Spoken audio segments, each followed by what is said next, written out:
Et je souhaite aussi que vous vous souveniez de l'âne qui était attaché quelque part dans une maison. Cet âne avait toujours servi les intérêts de son maître, jusqu'à ce que Jésus demande à ses disciples de le détacher de là où il était attaché et de le lui emmener. Il leur a précisé que si quelqu'un vous demande, dites que le maître en a besoin.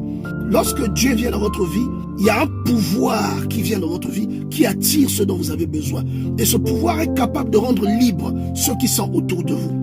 L'âne avait également sa mère. La Bible parle d'une ânesse et d'un ânon. Jésus avait besoin de l'ânon, mais par la même occasion, l'ânesse avait été délivrée. Lorsqu'on a revêtu l'ânon, par la même occasion, l'ânesse avait été revêtue.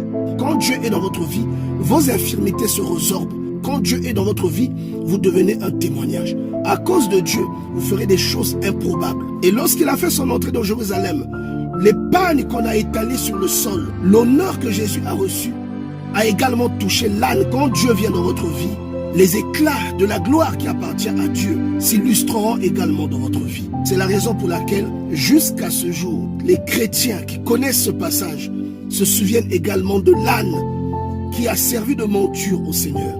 Et cet âne, bien-aimé, a eu accès à là où il n'aurait pas pensé entrer. Cet âne, jusqu'à aujourd'hui, nous en parlons simplement parce qu'il avait transporté le Seigneur sur lui.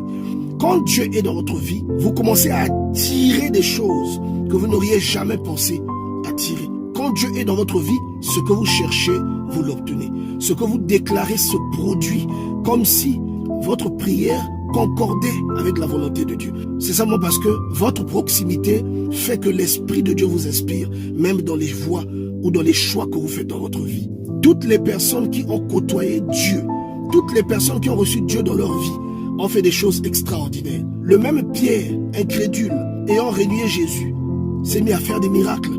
Tout ce que Dieu touche se transforme en quelque chose de précieux. Quand Dieu est dans votre vie, l'échec n'est pas votre partage. Invitez Dieu dans votre vie.